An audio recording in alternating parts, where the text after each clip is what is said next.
What's up? This is Demrick. Jamie Madrock. Man, this your man's Obi Trice. This is Ad-Lib. Yo, what up? This is Spex One. This is Spesh K. Hot Rock's motherfucking Skot MC. Breaking Records. Breaking Records Radio out here. This is Breaking Records Radio. Check them out, man. About, kind of taking it down a little bit because I want to be very respectful when talking about this. Can you tell us about the Sean Price tribute track, Universal Sean, and which is a banger? And how did you approach writing that track and the filming of the video? Because it was very, it's a bit of a special joint. That was the last song I wrote for the album. I was like it happened in the middle of the, when I was making it. He ain't even heard none of the joints, What up? So when it happened, I was just like, I think I had 3 more joints to go, and I ain't even wanted, I was like, damn, how I'ma come up with a joint. Yeah. And then it was one of the times when Kayo sent me some new beats, and that beat just felt like, the rhyme, to talk about the Sean. Yeah. So that was Kayo as well on that one, who had the rhythm for that. Yeah. So when and then I just wrote it like that, and I laid my joints, and then I sent it to Ruck, and he just spoke on it. He blessed it it was perfect. He just said the words, boom, without the hook, and that's what I wanted too. And then when I recorded my shit, I got stuck. His brother stuck B on there, Sean's brother. Yeah, he just spoke at the end, so it just came together perfect, man. And then dudes that's they affiliated with Kayo from France. They came out to shoot the video. They like, yo, we shoot the video, on the strength of Sean and we fuck with your music. And I was like, yo, great. So there's a French video. It was just, Yeah, they came over and we did it. Sure. And the shit just came out great. So you invited them all down to the hood and shit? I just shot it right around my way. They put the mural on Kingston and Bergen. Yeah, and it's crazy. That's where I was, born and raised in. You know what I mean? They could have did it in Brownsville. It was crazy. I was on my block. Fucking hell, man. Crown Heights. Wow. So we shot it there. Okay, well, there you go, man. You heard it here first. Yeah, man. That's from the heart, man, because that's my big brother for real. Yeah, man. 100%. I wouldn't be here if it wasn't for Sean P. Sean P, he made me a better artist doing all them shows with him, learning everything from him, good, bad, everything. You know what I mean? I sent Sean 2 options, and Sean did both options. Oh, word. Yeah, man, I love Sean for that. So. Oh yeah, because the Impossible Dream didn't end up on the album, did it? Exactly. Yeah, word. Exactly. Yeah. So I sent that to Sean, and fuck, that's so funny. I was on a date with this chick watching fucking oh my god, Frozen with a chick trying to get some ass. Hilarious. And then Sean hit me like, yo, you gotta hear this shit. I killed both of these motherfuckers. I'm like, word. So nah, man, I wish, but by then I had laid my bird for Drink Irish and Impossible Dream, and I had sent it to everybody else. I sent it to Sean first, and then I sent it to Slane and Sick Jack, and Sean got immediately it was crazy, a day later, he had that shit, both of them knocked out. I was like, yo, I love you, bro. Thank you. Oh man. Yeah, he got busy, bro. Man, rest in peace, Sean P. He was one of the nicest. And nobody had the wit that he had on the mic. Great human beings, my brother. He's actually on, I didn't try to over promote it, but there's on the B side of the vinyl, the 7-inch, there's some audio. Oh word, he's on the B side of that? Of Sean talking. Yeah, some shit where he summed it up, and I was like, I forgot that he had kind of said some shit that really, the song's called Featuring Myself. And he had said some shit in an interview, and I was like, you know what? I can't really say it better than Sean, so fuck it. So Sean kind of says what a lot of us artists feel sometimes is really dope. So he's gonna live on no matter what. I always make sure, whether it's a shout out, I want it just him talking shit. I throw him on records, man. That's my goal. I will continue because just knowing him, he was a funny, honest human being, man. A lot of my friends, a lot of us think the same of each other as artists, but far as just his homies, like, I'm like, dude, you're a funny guy. Like, you say shit that makes me laugh. Like, he was definitely one of those people that, like, he would be dead serious, but to me it was comedy, and he was like a thug, like super thug. Yeah. So it wasn't like he was pussy. He would just No, say, he wasn't to be played with. Out and would say this shit like, I know you mean it, which makes it funnier. Yeah. And he had me dying like, you are an idiot, bro. Like, so yeah, that's my guy, man. That's the one thing I loved about. That's the one thing I loved about Price is a lot of times, like, you know, he just rap about smacking rappers and shit. Oh yeah, man. He was totally would do it. That's what I mean. Yeah, like not that. The only time I met Price was after a Heltah Skeltah show in Toronto, and I was on mushrooms and smoked a blunt with the guy, and he was just fucking hilarious. I was out of my mind, and he was just making me laugh my ass off. Yeah, man. That's his whole get down, man. And he's super cool too. Like after headlining a show, he just comes at and hangs out front of the club. He's like, "Yo, who got weed?" And just stood out there and hung out with everybody for like fucking an hour and a half in the fucking cold. Like, yeah, that's him, man. That was him all day, man. I remember I was driving through East New York, and I ran into him on Pitkin Ave. I was in the car with my dad, and I stopped at a red light, and he was walking down the block. And I just honked like, "Yo!" Back then I called him Ruck, because it was Ruck and Rock. I Skeltah. So I was like, "Yo, Ruck, what up?" He said, "Oh shit, man, what's good, my nigga?" He's like, "Yo, I wanna fuck with that such and such beat." He was talking about a beat that I gave him. He's like talking to me across the street, and I'm at a light in the car, like, "I wanna fuck with that." He's describing the beat while I'm in the car. And my dad's looking like, "Who's that? What are you talking about?" It was funny. And I was like, "All right, no doubt. All right, I'm gonna holler at you." And then the light turned green and I pulled off. This is in East New York, no joke. Pitkin Ave and like Pitkin Ave, I forgot the cross street, but yeah. Rest in peace to Sean Price. That's definitely a funny story. I'll never forget. And it's crazy too, because they just put out the new album by Price too. Have you had a chance to listen to it yet? Yeah, like I haven't had a chance. You talking about it's something Price, I forgot what the name of the album. I know it's saying. It's like top, but like I love what he does as a solo artist. I'm really proud of him being able to create a name for himself outside of Heltah Skeltah. I was gonna say, because he at a point kind of held Duck down on his back. Yeah, definitely. You know what I'm saying? Beyond Smith and Wesson, beyond Buckshot, like he's like hands down one of the like most infamous artists out of the whole Duck Down universe. You know what I'm saying? Price is like. A lot of people underestimate Price, or at least maybe until the cast. But oh my God, Bart! Jesus Price is crazy. Yeah, he has some joints.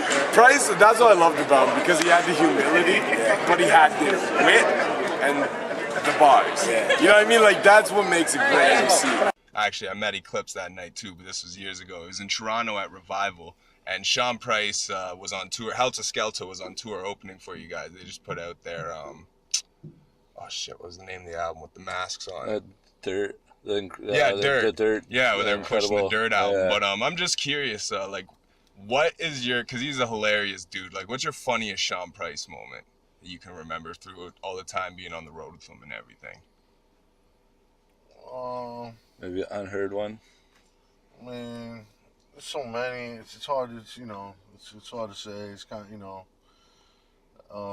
Sean's just a really funny guy, not trying to be funny. Yeah, for sure. He's just a naturally funny dude.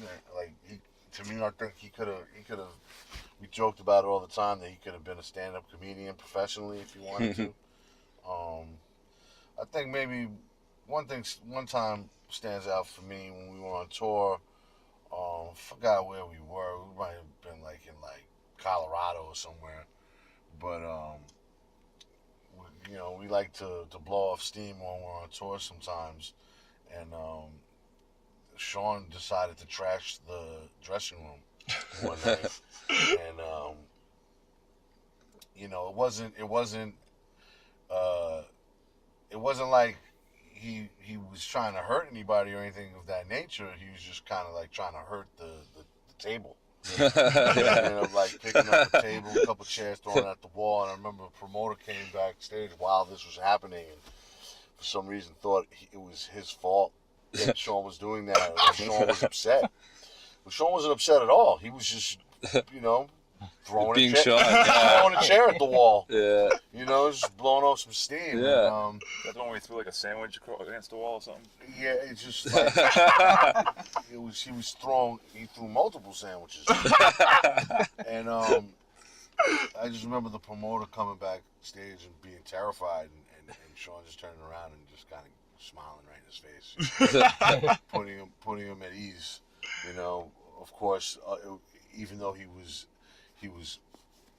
felt like, you know, he felt like he wasn't going to get beat up anymore. He was still baffled. He was confused as to what was going on, and we were just laughing about it. All right. 1 second, I'm gonna jump out because I'm gonna see what if Jesse needs us for the show thing yet. So you can continue.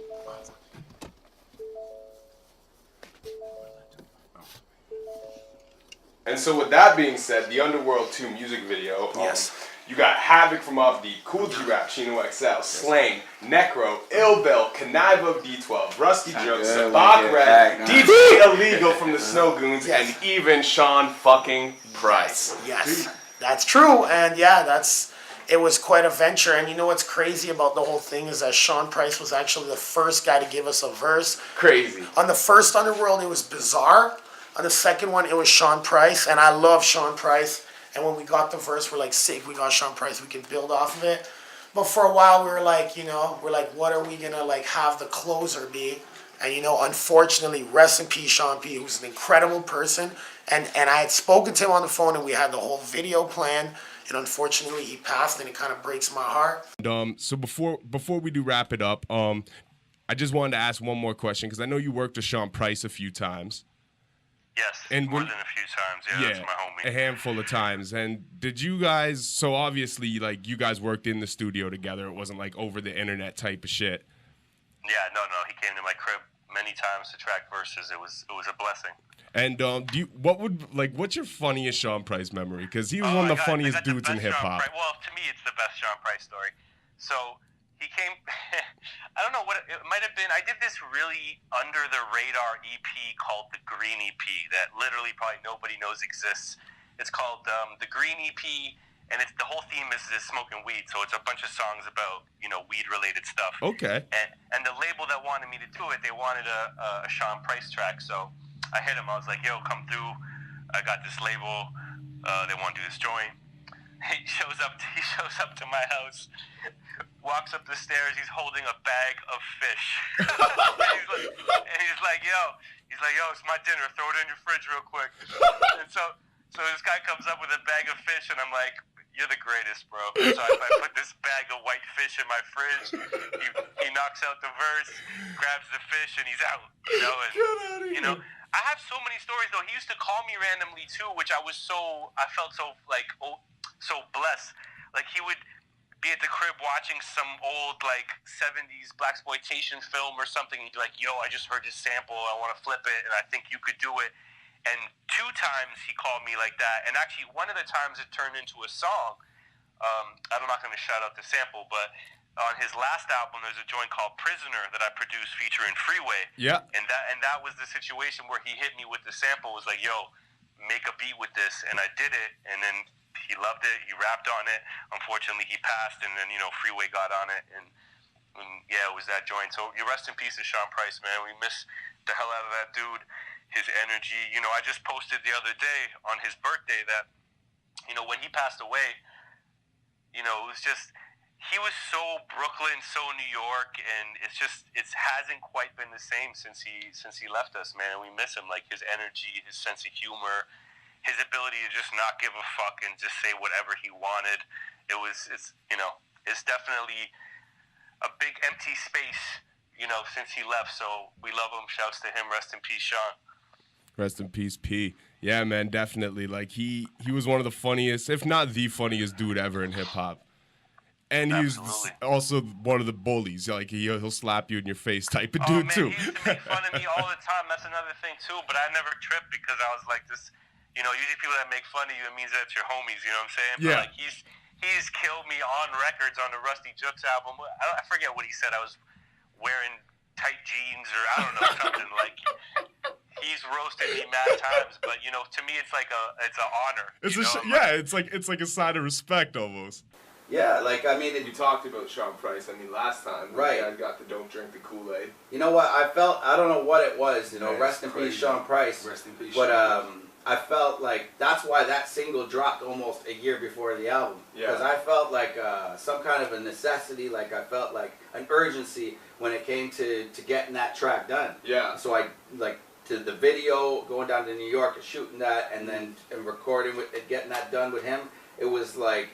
It was way in advance of the project, but I don't know why we did it when we did it. But I'm glad we did because you know, shortly afterwards he passed on. Like it's sad, but you know, we keep. I dedicated the whole album to him. It says right on the back, dedicated to Sean Price. You know, so trying to pay tribute. You kind of got your own piece in history there, man. Like, you know what I mean? Maybe one of the last collabs or something, like to work with that artist, like.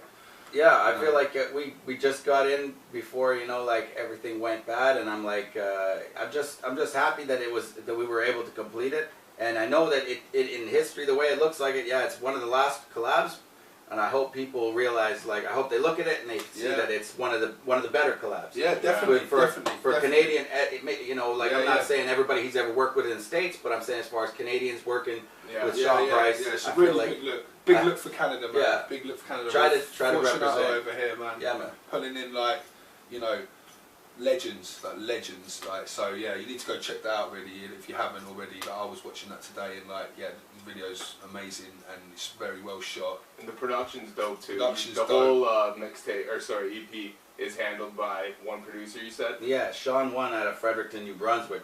He used to be in a group called First Words with Joe Run Bombay. Oh, say word. Yeah, he's been rapping longer than I have. He's actually a better rapper than me too. But he chooses not to rap for whatever reason. I don't know. Sean Wen. He came through the Extremities show in Moncton, and he dropped like 90 bars, and I was like, man, why don't you rap? But he's a teacher, and you know he's kind of feels like he's getting past that point, but he still does the production, and he did all the beats for the Blue Collar EP. And I say one of the most slept on producers. If you listen to every beat on there, I mean, it's all got this really particular vibe to it. He knows his identity, and it just happens that it coincides with the way I rap. Yeah. So we were able, I was like, I want to do the whole, I heard his few beats from him, and I'm like, dude, I want to do a whole album with you. Yeah, I don't want to just buy a beat off you. You genuinely like linked with the guy, like, and you thought like you could do a project with that. Definitely. Yeah, that's really good. I want to talk a little bit more about the Sean P. Just while we're on the topic.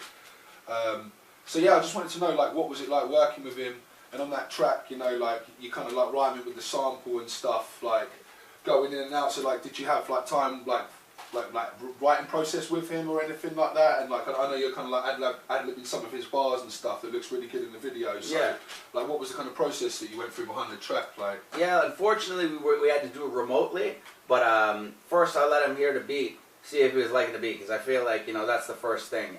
You don't even have to get into the content of what I'm saying yet. Yeah. If you don't like the beat, then we gotta start from scratch. Yeah, and that's a proper jewel for all and any artist trying to do big collabs. That's the jewel. Yeah, it's the beat. So that's really good advice, man. As soon as I heard that beat, I thought of him. So before anything happened, I was like, yo, you feel this beat? And he's like, yeah. And I'm like, all right, cool.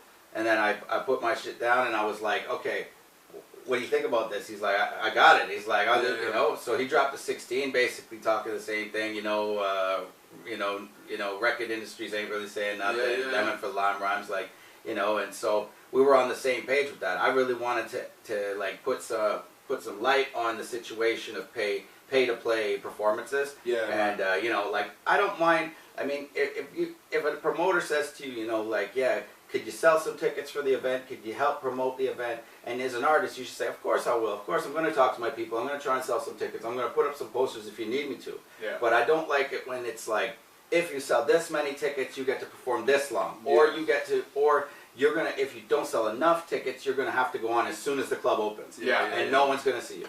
Because there's nobody that, it's literally 8:30 and they got people performing. And it's like, so what am I even selling for?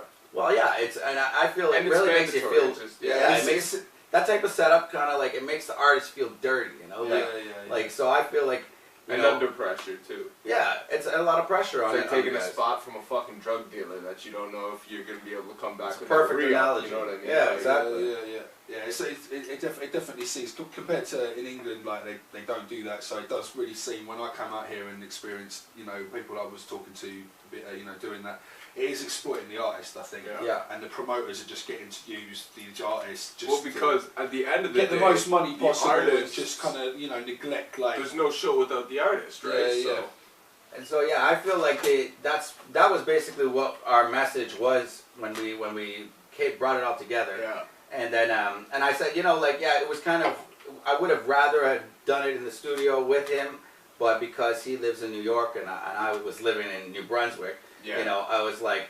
But I said, but at least we can shoot a video for this. Yeah, you know, I had my buddy K Boogie, who originally is from Vancouver, originally from Chile, but then moved to Vancouver, then lived in Toronto, and now lives in New York. Oh shit! And I met him when I was touring with Smith and Wesson at, I don't know if it was CMW or North by Northeast, something like that. But you know, he's like, yeah, I shoot videos. I got a studio in New York. Hit me up. Sure, and I said, like, well, you know, this is perfect because. The guy shooting the video, I know him, I trust him. He already lives in New York. I toured with Sean Price, I know him, I trust him. So I'm like, yo, let's all just meet at this spot in New York. I'll jump on a plane, we'll get together, we'll shoot the video. And that's why I felt like at least we could do that instead of, because I know we can't realistically work together because I don't live in New York, but I felt like it was good that we got a video for it. And that's what I've been trying to do with all the features, like the one with Steel, it was the same thing. I had to go down there, you know. I was actually going to just ask about that as well too. But yeah, you got Steel on the project as well. So and what kind of established the Duck Down and Fortunato connection? Well, it was basically and you were touring with them, right? I was a tour manager for Duck Down, you know, and that's how I got. Okay. That's how I basically got in with Noha and Drew and everybody else there. And you know, there's serious things going on, like okay, how much money did they give you? You know, they're supposed to give you this much American money as well.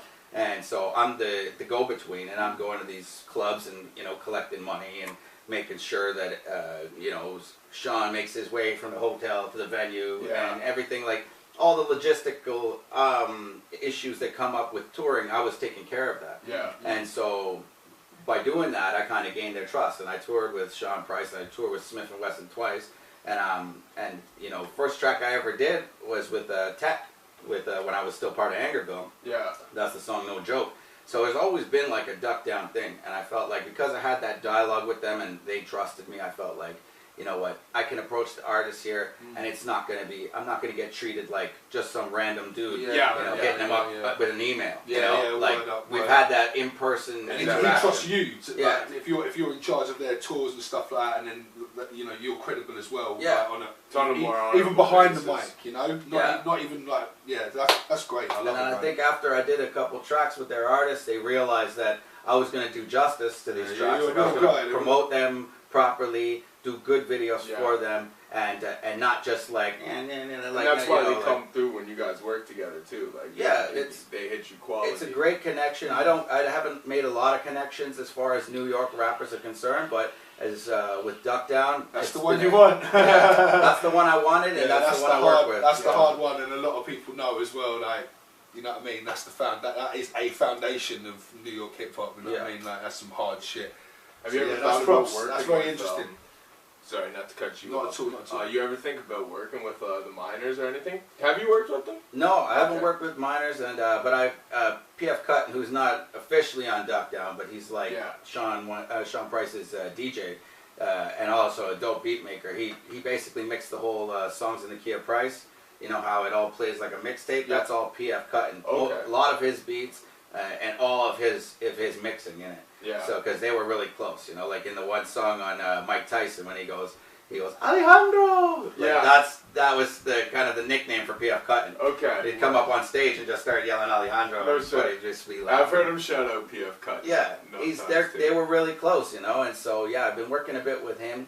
But you know, he'll make like a batch of beats and they'll all be sold like within the week. Yeah. So I'd be like one time he was like trying to sell me beats and I was like, okay. I took a while to listen to him, and by the time he's like, "Oh, they're all gone," but I'm gonna be coming up with another batch soon. I'll hit you up. So still waiting to do that, but I mean, I felt like I've been able to find I mean, Canada doesn't have any shortage of dope producers. No, you not know? at all. I never have had a problem finding beats in Canada. Yeah. I've never had to go to anywhere else to get them. Yeah, You know? there's a lot of slept-on producers in Canada. Yeah. So I was like, honestly, I mean, like, I would love to work with legendary beat makers that you know are known for working with duck down artists. Yeah. But right now, it's a Canadian thing for me, production-wise, anyways. Yeah. Yeah. No, it's a lot of respect to that, man. I really respect.